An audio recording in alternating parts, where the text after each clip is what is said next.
आदिवासी आदिवासी ही गरीब गुरबा रहे। और अब मजे की बात तो मैं आपको और बता दूं, ये आदिवासी को आदिवासी भी नहीं बोलते हैं, ये वनवासी बोलते हैं। और वीर शहीद हमें ये सिखाते हैं कि झारखंड कभी झुकता नहीं है, झारखंड कभी रुकता नहीं है। और में रहते हैं, ये हमें किससे मिला है, कितने लोगों की कुर्बानी गई है और किन्होंने उन्होंने अपने परिवार की भी चिंता नहीं की, अपनी भी चिंता नहीं की, लेकिन आपके लिए, हमारे लिए, हमारे इस पूरे समाज को संगठित करने के लिए एक दिन उन्होंने अपनी जान की कुर्बानी भी दी है। ये कुर्बानी जाया नहीं जाना चाहिए। चाहे झारखंड में हमारा खरसावा गोलीकांड हो, चाहे आपने देखा होगा जलियांवाला बाग, वहां पे गोलीकांड हो, ये गोलीकांड बड़ी ताकतों का, जिसके हाथ में पूरी प्रशासन की ताकत रहती है, वो गरीब गुरबा के ऊपर हर वक्त बुरी नजर, बहुत तकलीफ में उनको हमेशा रखते हैं। चुनावी वक्त जैसे ही आता है, इन्हें हमारे दर्द, हमारी तकलीफें नजर आ जाती है। लेकिन झारखंड में इतने बरस हो गए इस तकलीफ के लिए, जब हेमंत जी हमारे झारखंड में, मैं आपको बताना चाहूंगी, ये हमारे यहाँ पिछड़ों के लिए 27% का आरक्षण तब था जब झारखंड अलग हुआ था। और उस समय बीजेपी की ही सरकार में मुख्यमंत्री बने थे और उन्होंने क्या किया, पिछड़ों का 27% का आरक्षण घटा करके 14% कर दिया। और आपको जान करके हैरानी होगी कि दूसरे राज्य में यही आरक्षण अभी भी 27% है। और तब से लेकर के सबसे ज्यादा अगर झारखंड में राज किया है तो बीजेपी वालों ने किया है, और वो 14 से वो आज तक 27% का आरक्षण नहीं बढ़ा। और इस बार आपकी हेमंत सरकार ने, आपकी अपनी सरकार ने, अपनी अबुआ सरकार ने उसको पारित कराया विधानसभा से, लेकिन फाइल जाके अटक जाती है गवर्नर साहब के यहाँ। कोई इसको सुध नहीं लेता है। चाहे सरना धर्म कोड का हो, उसको भी विधानसभा से पारित कराया और वहां पे भी जाके फाइल अटक जाती है। नियोजन नीति का भी वही हुआ। विधानसभा से हेमंत जी ने पूरा कैबिनेट लेकर के उसको पारित कराया, विधानसभा से पारित कराया, लेकिन विधानसभा से पारित करा के राज्यपाल के यहाँ जैसे ही जाता है वो फाइल अटक जाती है। ये फाइल बार बार अटकती क्यों है, ये आपको सोचना है। क्यों बीजेपी वाले, वो तो केंद्र में बैठे हैं, फाइल तो यहाँ से भेज करके हमने केंद्र के पास भेज दी। आप लोग क्यों नहीं सोचे झारखंड के बारे में, क्यों पिछड़ों का 27% का आरक्षण नहीं करवा रहे हैं, क्यों सरना धर्म कोड नहीं दे रहे हैं, क्यों नियोजन नीति नहीं ला रहे हैं। ये चाहते नहीं है कि हमारा गरीब गुरबा आदिवासी दलित पिछड़ा आगे बढ़े। और ये समाज में जब चुनाव होता है, वोट बैंक इनको दिखाई देता है, तब बड़े भैया जैसे बता रहे थे घुसपैठिए और किस तरीके की बातें करके दिग्भ्रमित करते हैं। मैं आप लोगों से बार बार ये बात इसलिए बताना चाहती हूँ कि झारखंड में हेमंत जी की सोच एकदम साफ है। ये अबुआ सरकार है और अबुआ लोगों के लिए हमारी जितनी भी नीतियां हैं वो हेमंत सोरेन जी ने ली है और उसको आगे अपनी पूरी निष्ठा के साथ बढ़ाया। लेकिन बहरूपिये हैं बीजेपी वाले, वो कभी नहीं चाहते, वो चाहते हैं आदिवासी आदिवासी ही गरीब गुरबा रहे। और अब मजे की बात तो मैं आपको और बता दूं, ये आदिवासी को आदिवासी भी नहीं बोलते हैं, ये वनवासी बोलते हैं। और जब हम लोग आदिवासी दिवस मनाते हैं तो शुभकामनाएं तो बहुत दूर की बात, शुभकामनाएं तो देते ही नहीं है। जब आदिवासी बोलते ही नहीं है हम लोगों को, तो शुभकामनाएं कहां से देंगे। आप सोच देखिए, आप सोच समझिए। जब हमारी भाषा की बात आती है, हमारी झारखंड सरकार, आपके हेमंत दादा ने कुडुख भाषा हो, मुंडारी भाषा हो, संविधान की 8वीं अनुसूची में उसको सम्मिलित करने के लिए उन्होंने पत्र लिखा, बार बार लिखा। लेकिन केंद्र में बैठे लोग हो, मुंडारी, कुडुख, उनके लिए भाषा मायने नहीं रखती। ये आप सोचिए, हम अपनी संस्कृति, अपनी भाषा, अपनी पहचान के लिए लड़ रहे हैं और अभी तक लड़ रहे हैं। झारखंड को बने हुए इतने वर्ष हो गए हैं, फिर भी हम लोग संख्या में बहुत ज्यादा हैं, लेकिन हमारी भाषा को मान नहीं है, वो मान्यता नहीं दी गई है। और जब दीदी, हमारी बड़ी दीदी जब यहाँ लड़ रही थी, तो यहाँ पे मुंडारी, संथाली, इन भाषा से ये बोला जा रहा था कि यहाँ पे मुंडारी ये हो कैंडिडेट चाहिए, यहाँ संथाल नहीं चलेगा। लेकिन यहाँ की ये बेटी है, ये हो बेटी है, और ये हमारी संथाली बेटी है, और ये जो आज सांसद बनी है वो आप ही लोगों के वजह से बनी है, क्योंकि आप लोगों ने सच का साथ दिया है। और आप लोगों ने उस वक्त सच का साथ दिया है जब आपका दादा, आपका बेटा जेल में डाल दिया गया, वो भी शरीयत के तहत, एक जमीन के नाम पर। क्या है ये जमीन के नाम पर?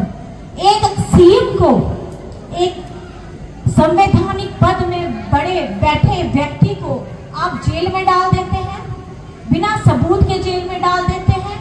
इनके जितने भी यंत्र तंत्र हैं वो सब लग जाते हैं। और मैं आपको इसलिए बता रही हूं, ये झारखंड में मुख्यमंत्री चाहे आदिवासी हो, और खास करके हेमंत सोरेन अगर हो, तो बीजेपी वालों को सुहाता ही नहीं है।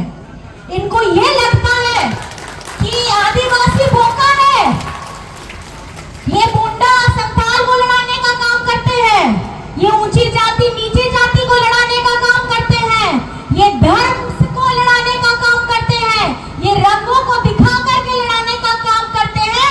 आप अपनी आंखें खोल लीजिएगा। और मैं आपको बता रही हूं, ये इस बार की लड़ाई 2019 की लड़ाई से ज्यादा ताकत से आप सबको लड़नी होगी। यहाँ आप महिला सशक्तिकरण देख रहे हैं, हमारी बेबी देवी जी को देख रहे हैं।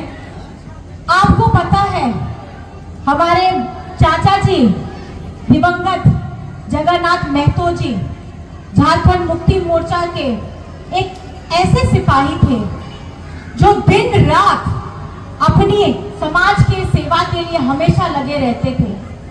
और जैसे ही उनका लंग ट्रांसप्लांट हुआ कोविड के समय में, हेमंत जी ने उनको बोला, दादा आप आराम करिए, आपको अभी इन्फेक्शन हो जाएगा। लेकिन झारखंड मुक्ति मोर्चा का सिपाही ही ऐसा है, उसको अपनी जान की परवाह नहीं होती है। और वो उस वक्त में भी, कोविड के वक्त में भी अपने समाज के लिए हमेशा डट करके लड़ते रहे। और आज उनके जाने के बाद हमारी भाभी, हमारी मैडम बेबी देवी जी आप लोगों के सामने में है, वो भी गृहिणी है। और आज जो आप मुझे देख रहे हैं, मैं भी घर में ही थी, और मैं किस परिस्थिति में आप लोगों के सामने आई हूँ आप लोगों से छुपा नहीं है। तो मैं बताना ये चाहती हूँ कि हमारी जितनी महिलाएं हैं, जितनी माताएं हैं, बहनें हैं, मैं उनको ये बताना चाहती हूँ कि आप कमजोर नहीं हैं, आप सबसे ज्यादा ताकत रखती हैं। और इस ताकत को, इस सम्मान को झारखंड में अगर बढ़ाने का काम किया है तो हेमंत सोरेन ने किया है। और साथ ही साथ लोग आपको, जैसे दादा बोलते हैं कि ये चुनावी है, पहले क्यों नहीं लाया गया? चुनाव का समय आता है, आप लोग महिलाओं के लिए योजना लाते हैं। मैं आपको बताना चाहती हूँ, इस मैया सम्मान योजना की रूपरेखा पहले ही तैयार हो गई थी, और इस साल के आरंभ में आप लोगों से को इस योजना के साथ जोड़ना था। और जोड़ने से पहले ही मैं, आप जानते हैं, हेमंत जी को एन प्रकार जेल के अंदर में डाल दिया गया। ये 5 महीने विलंब हो गया। आज जो आप पहली किश्त दूसरी किश्त पा रहे हैं, शायद आज आप लोगों के पास में छठी या सातवीं किश्त होती। ये रोकने वाले कौन हैं? हमको आगे बढ़ने नहीं देने वाले कौन हैं? ये आप लोगों को समझना है। मुझे लगता है मेरे से ज्यादा बेहतर आप लोग समझते हैं। मेरा सवाल आपसे ये है, खाली मैं पूछना चाहूंगी हमारी खास करके माताओं बहनों से कि मैया सम्मान योजना आपको पसंद आ रही है या नहीं पसंद आ रही है? पसंद है? पसंद है तो अपना दोनों हाथ उठा के दिखा दीजिए कि आपको पसंद है। ये चलती रहनी चाहिए ना? नहीं ना रुकनी चाहिए? एकदम नहीं रुकेगी। और आप लोगों को मैं बता देना चाहती हूँ, ऐसे ऐसे कलाकार हैं, ऐसे ऐसे रुपये हैं कि उन्होंने अपने एजेंट लगा के रखे हैं, PIL करवा दिया इस योजना के खिलाफ। वो नहीं चाहते, स्पष्ट ये बात है, वो नहीं चाहते कि झारखंड की आधी आबादी जिनके चेहरों पे मुस्कुराहट हेमंत सोरेन जी लाए हैं, उनको ये बर्दाश्त नहीं कर पा रहे हैं। और आप लोग देख रहे हैं अभी झारखंड में दूसरे राज्य से अपने ही राज्य में गए हैं और सब लगातार ये बात कर रहे हैं कि आपको दिग्भ्रमित कर रहे हैं कि ये 2-3 महीने चलेगी योजना, इसके बाद ये खत्म हो जाएगी। लेकिन जवाब मैं आपको स्पष्ट देना चाहती हूँ, झारखंड मुख्यमंत्री मैया सम्मान योजना अनवरत चलने वाली है, ये कभी रुकने वाली नहीं है। और आने वाले वर्षों में भी आप लोगों ने तो अभी सुना ही होगा, आपके दादा इतने लड़ाकू हैं कि केंद्र सरकार के साथ अपना हक अधिकार के लिए हर वक्त लड़ते हैं। आप जानते होंगे हमारा झारखंड का 1,36,000 करोड़ रुपया केंद्र सरकार के पास है, जो हमारा अपना बकाया है। और ये जो पैसा है ये आपका पैसा है, और आपके पैसे की लड़ाई हेमंत सोरेन लड़ रहे हैं। तो आप क्या हेमंत सोरेन के साथ में हैं? अपना पैसा वापस लाना है कि नहीं लाना है? अपने पैसे को वापस लाने के लिए हेमंत सोरेन का साथ देना है कि नहीं देना है? देखिए, ऐसे ही नहीं तो अगर लड़िएगा नहीं तो ऐसे ही सब आएंगे बड़े बड़े विमान में, बड़े बड़े मंत्री आजकल आ रहे हैं झारखंड में। इतना पर्यटन तो आज तक नहीं हुआ, 10 वर्षों में ही 5 साल में एक बार आते हैं और आकर के आपको बरगलाने का काम करते हैं। ध्यान रखिएगा, आपको आपकी चेहरे पे, आपकी आंखों में और आपके अंदर में, आपके आत्मविश्वास में अगर कोई सबसे ज्यादा ताकत दे रहा है तो वो आपका दादा दे रहा है। आप लोग तो उन्हें मुख्यमंत्री भी नहीं, दादा, भैया, बेटा बोलते हैं। तो ये रिश्ता है एक बेटे का अपनी माँ के साथ, ये एक रिश्ता है एक भाई का अपनी बहन के साथ, एक रिश्ता है एक बड़े भाई का अपनी छोटी बहन के साथ, जो दिन रात सिर्फ इसी सोच में है और इसी चिंता में है कि कैसे खुशहाली आए, ये झारखंड कैसे खुशहाल रहे।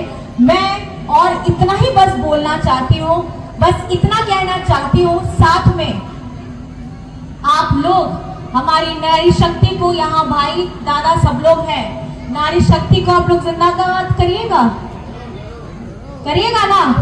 तो पूरी ताकत के साथ हमारी इस योजना को जिंदाबाद करिएगा।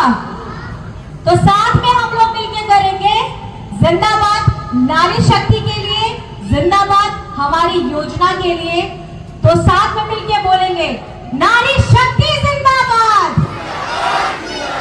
नारी शक्ति जिंदाबाद, मैया सम्मान योजना जिंदाबाद, मैया सम्मान योजना जिंदाबाद, बेबी देवी जिंदाबाद, हेमंत सोरेन जिंदाबाद। और जब अभी आने वाले समय में और भी संग्राम तेज होने वाला होगा, बहुत सारे बातें भी सुनने में आपके कानों में आएंगी। याद रखिएगा, ये झारखंड है और झारखंड में हर एक कोने में वीर शहीद है और वीर शहीद हमें ये सिखाते हैं कि झारखंड कभी झुकता नहीं है, झारखंड कभी रुकता नहीं है और हमें निरंतर लड़ते रहना है, क्योंकि ये झारखंड कभी रुकने वाला नहीं है और ये झारखंड कभी झुकने वाला नहीं है। और इस लड़ाई में पहली बार अगर सबसे ज्यादा ताकत, पूरी भरपूर ताकत के साथ आने वाले हैं तो वो हमारी मैया दीदी, हमारी बहन बेटियां इस बार अपना भरपूर आशीर्वाद देने आ रहे हैं। आप लोग तैयार हैं? आप लोग तैयार हैं?